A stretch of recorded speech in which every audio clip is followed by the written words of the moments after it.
Hi friends, welcome back. तो friends, आज का वीडियो है make in Pakistan versus make in India, unique factory of the world, Pakistan manufacturing.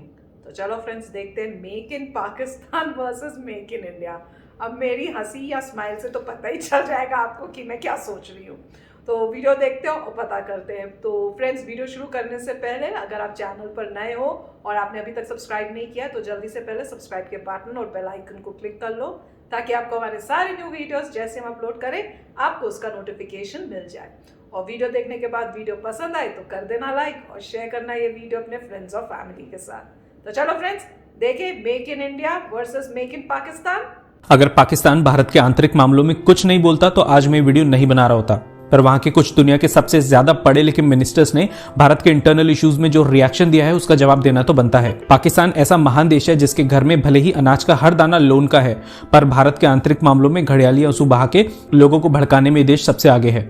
इसलिए आज हम मेड इन इंडिया को मेड इन पाकिस्तान के साथ कंपेयर करने वाले हैं, क्योंकि कई बार पाकिस्तान जैसा महान देश अपने बारे में कई बातें भूल जाता है। इस वीडियो में हम ये बताने वाले हैं कि पाकिस्तान क्यों भारत और पूरे विश्व में टेक्नोलॉजी, मैन्युफैक्चरिंग और एक्सपोर्ट में सबसे आगे है, और क्यों जो पाकिस्तान कर सकता है वो भारत तो क्या पूरी दुनिया का कोई भी देश नहीं कर सकता। शायद आपको सुन के थोड़ा अजीब लग रहा होगा, पर ये सच है और हम इसको आगे प्रूव भी करने वाले हैं। तो आइए जानते हैं दुनिया के इस महान देश के बारे में। सबसे पहला है automobile sector. Pakistan automobile sector की मैन्युफैक्चरिंग और खासकर उनके एक्सपोर्ट में सबसे आगे है। जहां भारत में मर्सिडीज, वोल्वो, फोर्ड, टोयोटा जैसी बहुत ही गरीब और छोटी इंटरनेशनल कंपनीज कार्स और ऑटोमोबाइल्स मैन्युफैक्चर करके बाहर के देशों को एक्सपोर्ट करती हैं, वहां पाकिस्तान भारत और पूरे विश्व से अलग गधे एक्सपोर्ट करता है, और वो भी चाइना जैसे देश को। अब ये अलग बात है कि भारत में मैन्युफैक्चर्ड गाड़ियों की ताकत हॉर्स पावर में नापी जाती है और पाकिस्तान में इन गाड़ियों की ताकत डंकी पावर में। पाकिस्तान में मैन्युफैक्चर्ड ये ऑटोमोबाइल 4 व्हील ड्राइव की कॉन्फ़िगरेशन में आते हैं और रेस ट्रैक से लेकर ऑफ रोडिंग कर सकते हैं। वैसे किसी पाकिस्तानी भाई को पाकिस्तान से गधों की एक्सपोर्ट की खबर गलत लगे तो डिस्क्रिप्शन में उनके लिए लिंक मौजूद है, जिस पे क्लिक करके वो इन गधों के बारे में और जानकारी ले सकते हैं। जिस हिसाब से पाकिस्तान इन गधों को मैन्युफैक्चर और एक्सपोर्ट कर रहा है, उस हिसाब से तो यही लगता है कि फ्यूचर में इन गधों का इस्तेमाल सैटेलाइट लॉन्च करने और दूसरी गैलेक्सी तक भी जाने के लिए किया जा सकता है। दूसरी फील्ड जहां पाकिस्तान भारत और यहां तक कि अमेरिका से भी कहीं आगे है वो है फूड सेक्टर। मतलब भारत की DRDO जहां स्पेस में रहने के लिए एस्ट्रोनॉट्स के लिए खाने पर रिसर्च कर रही है, वहीं पाकिस्तान के मिनिस्टर्स अपने लोगों को टिड्डे की बिरयानी खाने को बोलते हैं। कुछ दिनों पहले ही टिड्डों की वजह से पाकिस्तान और भारत दोनों में ही फसलों का भारी नुकसान हुआ था, पर क्योंकि पूरे विश्व और भारतीयों का दिमाग पाकिस्तानियों के सुपर कंप्यूटर ब्रेन्स जैसा नहीं होता, इसलिए जो आइडिया पाकिस्तान मिनिस्टर्स को आया वो आइडिया हमारे देश के साइंटिस्ट तक को समझ में नहीं आया। असल में टिड्डों को सबक सिखाने के लिए पाकिस्तान के मिनिस्टर्स ने टिड्डों को पकड़ के उनकी बिरयानी बनाने को बोला। इस खबर को सुनते ही यूनाइटेड स्टेट्स और भारत ने पाकिस्तानी मिनिस्टर्स के सुपर कंप्यूटर ब्रेन्स को हैक करने की कोशिश की, जिससे पता लगाया जा सके कि टिड्डों को खा के एक ह्यूमन सुपर ह्यूमन कैसे बन सकता है। पर इन पाकिस्तानी मिनिस्टर्स का super computer brains highly encrypted निकला और भारत के साइंटिस्ट इनके ब्रेन को इस डेटा के लिए हैक नहीं कर पाए और हार मान के अपने एस्ट्रोनॉट्स के लिए फिर से स्पेस फूड डेवलप करने में लग गए। तीसरा सेक्टर जहां पाकिस्तान चीन जैसे देश को भी मात देता है वो है टॉय इंडस्ट्री, मतलब खिलौने बनाने में। भारत अब मेक इन इंडिया के तहत धीरे धीरे खिलौने बनाने में आत्मनिर्भर बन रहा है, पर पाकिस्तान कई सालों पहले ही अपने देश में खिलौने असेंबल करना और एक्सपोर्ट करना शुरू कर चुका है। इनका ये खिलौना जमीन पे इतनी तेजी से चलने के लायक है कि भारत में मैन्युफैक्चर्ड मर्सिडीज कार्स को भी हरा सकता है। हालांकि ये खिलौना अभी उड़ने के लायक नहीं है, क्योंकि इसके लिए इंजन की रिक्वायरमेंट होती है, और आपने सुन ही लिया होगा कि अभी पाकिस्तान इंजन इंपोर्ट नहीं कर पा रहा है, क्योंकि पाकिस्तान के सामने छोटा दिखने वाला रशिया पाकिस्तान को इंजन इसलिए एक्सपोर्ट नहीं कर पा रहा क्योंकि पाकिस्तान हर इंजन के लिए रशिया को 10 खरब डॉलर देना चाहता है, और रशिया के पास बैंक में इतनी जगह नहीं है कि वो इतने पैसे रख पाए। पर जैसा कि हमने आपको पहले पॉइंट में बताया था कि ऑटोमोबाइल सेक्टर में पाकिस्तान मैन्युफैक्चरिंग और एक्सपोर्ट में सबसे आगे है, तो इस खिलौने के इंजन की समस्या भी पाकिस्तान अपने 1 मिलियन हॉर्स पावर, मेरा मतलब है 1 मिलियन डंकी पावर वाली गाड़ी के इंजन से पूरा कर लेगा। चौथी फील्ड जहां पाकिस्तान भारत से सदियों आगे है वो है साइंस। जी, आपने सही सुना, जहां भारत साइंस का इस्तेमाल करके रॉकेट, सैटेलाइट्स, एयरक्राफ्ट कैरियर्स और फाइटर जेट्स जैसी छोटी मोटी चीजें बना रहा है, वहीं पाकिस्तान खुद साइंस ही बना रहा है। मतलब जिस साइंस का इस्तेमाल भारत, यूनाइटेड स्टेट्स और रशिया जैसे दुनिया के सभी छोटे देश करते हैं, पाकिस्तान उस साइंस को भी बनाता है। अगर यकीन नहीं आता तो इसे जरूर देखें। हमारा ministry of science and technology में हमारा एक पॉइंट ऑफ व्यू है। हमारा पॉइंट ऑफ व्यू ये है कि आप इतने पापड़ नहीं बेलने की जरूरत। चांद जो है वो नजर आ जाता है, एग्जैक्टली उसकी लोकेशन पता होती है। हमको तो लगता है कि पाकिस्तानी मिनिस्टर्स चाय पीते पीते ही साइंस बना के यूएस जैसे देश को दान कर देते हैं।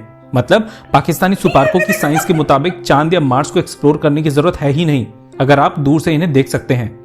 हमें तो ये लगता है कि पाकिस्तानी सुपार्कों के पास हवा देखने की भी टेक्नोलॉजी है, पर क्योंकि पाकिस्तान के पास मल्टी लेयर सिक्योरिटी सिस्टम है, इसलिए शायद यूएस और भारत के साइंटिस्ट इनकी सभी टेक्नोलॉजीज ना चुरा पाए। पांचवी चीज जिसमें पाकिस्तान का नाम सबसे ऊपर गिना जाता है वो है पशुपालन यानी एनिमल हस्बेंड्री। पूरी दुनिया में ज्यादातर सुअरों का एक्सपोर्ट पाकिस्तान से किया जाता है। अब यहाँ हम सुअर किसे बोल रहे हैं आप समझ गए होंगे, और अगर आप समझ गए हैं तो कमेंट सेक्शन में केवल हाँ लिख दीजिएगा, हम समझ जाएंगे। वैसे इन सुअरों का शिकार हमारी आर्मी के कुछ मनपसंद खेलों में से एक है। पाकिस्तान इतना डाउन टू अर्थ नेशन है कि दुनिया का सबसे अमीर देश होने के बावजूद किसी भी देश के आगे हाथ फैलाने से नहीं शर्माता, और इतना बहादुर देश है कि अपने पांव पे खुद कुल्हाड़ी मारने से तक नहीं डरता।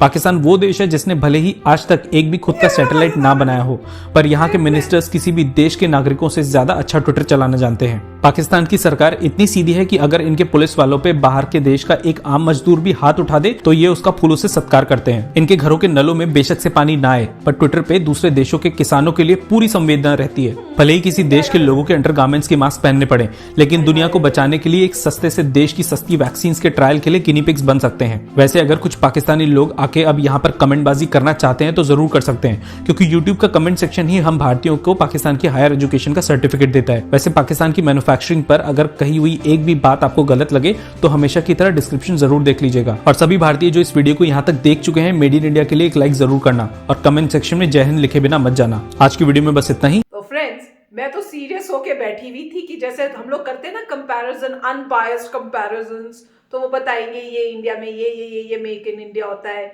और पाकिस्तान में ये होता है। ये तो कॉमेडी निकली पर बड़ी मजेदार थी। इतने अच्छे अच्छे इन्होंने क्लिपिंग्स जो है फोटोज दिखाई कि इतना मजा आया। वो देखा था गधे के साथ साइड में उन्होंने गैस का वो जो पेट्रोल का जो होता है वो डिब्बा रखा हुआ था और वो पेट्रोल भर रहा है, और ऐसे लग रहा है जैसे वो जो गधा है उसको वो पेट्रोल डालेंगे फिर वो चलेगा गाड़ी की तरह। फिर रिक्शे के ऊपर, रिक्शा भी नहीं था, गधा था जो गधा चला रहा है और उसके पीछे वो ठेला टाइप और उसके ऊपर ऑटो है। मतलब ऑटोज खराब हो रहे हैं वहां पे और वो ऑटोज जो है वो लेके जाए जा रहे हैं गधों से। और उन्होंने यही कहा कि गधों की उनकी मैन्युफैक्चरिंग गधों की हो रही है और उनको वो एक्सपोर्ट कर रहे हैं।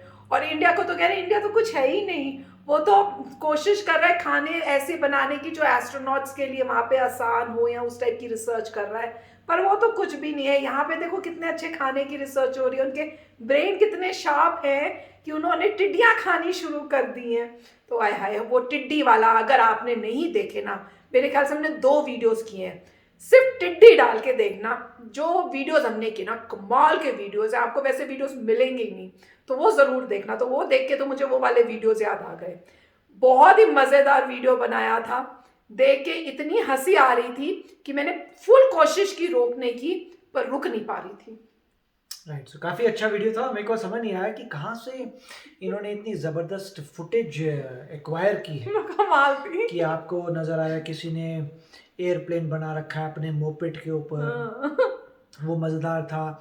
और डोंकी का यूज़ काफ़ी नज़र आ रहा है वहाँ पे। तो मतलब ये जो भी है, मैं मजाक नहीं कर रहा, मतलब मैं कह रहा हूँ कि वहाँ पे सब चीज़ होगी, मगर इन्होंने बहुत ही एक मजाक के तरीके से, क्रिटिकल तरीके से ये सब कहा है, ये सब चीज़ें फाइंड आउट की हैं। और मेरे को पता नहीं था कि मिनिस्टर्स वहाँ के ये भी कह रहे हैं कि क्यों पैसा बर्बाद करें एक्सप्लोरेशन ऑफ साइंस और टेक्नोलॉजी में। अगर मून नज़र आता है तो ठीक है, बिंदास है, अब जाने की क्या ज़रूरत है इस तरीके से। मतलब मुझे पता नहीं ये किस कंटेक्स्ट में कह रहे थे या क्या बोलने की क्या कोशिश कर रहे थे, मगर एक बात सही है, अगर आप एक कंट्री देखते हैं उसमें लगता है कि बहुत ही ज़्यादा बेसिक प्रॉब्लम्स हैं तो पैसा वहीं स्पेंड होना चाहिए बेसिक प्रॉब्लम्स को सॉल्व करने में, रादर देन कि आप स्पेंड करें साइंस और टेक्नोलॉजी में। ठीक है, साइंस और टेक्नोलॉजी में बैलेंस हर चीज़ में होना चाहिए, ऐसा नहीं होना चाहिए कि आप बिल्कुल बंद कर दें, बट फोकस पहले बेसिक इंफ्रास्ट्रक्चर पे होना चाहिए और साथ में थोड़ा थोड़ा जितना आप साइंस और टेक्नोलॉजी में कर सकते हैं। जैसे जैसे कंट्री अमीर होती चली जाती है वैसे वो ज़्यादा इन्वेस्ट करती है साइंस और टेक्नोलॉजी में। मगर मेरा वो तो ठीक है, मगर डिफेंस एक है जिसमें मैं कहता हूँ कि चाहे आप गरीब हों, आपका डिफेंस में पैसा डालना बहुत ज़रूरी है। नेशनल सिक्योरिटी और डिफेंस नंबर 1 है, क्योंकि अगर डिफेंस ही चला गया फिर कंट्री नहीं रहेगी। तो मेरे ख्याल से और ये इन्होंने मोदी जी का भी नाम लिया था, तो मोदी जी जो हैं जब से आए हैं डेफिनेटली ये प्रॉब्लम सॉल्व हो गई है कि डिफेंस में इंक्रीज़ हो गया है बजट और इसरो को ज़्यादा बजट मिलता है। तो काफ़ी अच्छा वीडियो था, मगर मैं ये कहूँगा कि लाइटर नोट में देखना चाहिए। मेरे को जो फुटिंग्स थी, जो क्लिप्स दिखा रहे थे पाकिस्तान के, वो काफी देख के काफी मजा आ रहा था कि अरे मतलब जो भी जिसने किया हो, जिस भाई साहब ने एयरप्लेन बनाया है, जिस भाई साहब ने एक रॉकेट बनाया था और अंदर स्टीयरिंग से वो अपना हिला रहे हैं बुलेट कार्ट को, जो भी है, मतलब पता नहीं कहां से पिंक गधा देखा आपने? वो तो मेरे ख्याल से ह्यूमन राइट्स वाले मार देंगे। वही तो एक न्यूज आई तो थी बिल्कुल कि यूएस में अगर आपने कोई एनिमल को वैसे कर दिया, आप तो गए। नहीं, पर आपने पता नहीं, आप लोगों को पता है या हस्बैंड को पता है, एक न्यूज अभी रिसेंटली आई थी एक एलिफेंट की, जो वहां पे उस बहुत बुरे हाल में था पाकिस्तान में। Correct. तो इवेंचुअली उसको फिर लेके वहां से ट्रांसफर किया गया ताकि उसको कोई प्रॉपर प्लेस में, कंट्री से लेके गए हैं वहां से कि भाई ये गलत है। क्योंकि वहां पे जो है आप किसी भी एलिफेंट को सीधा एक पिंजरे में नहीं डाल सकते। आप ऐसे एलिफेंट को पिंजरे में नहीं डाल सकते, उसके लिए बहुत बड़ा एपरेटस चाहिए, उसके लिए बहुत बड़ा पानी का मोट चाहिए, आपको ट्रीज चाहिए, मतलब जो भी है उसका हैबिटेट।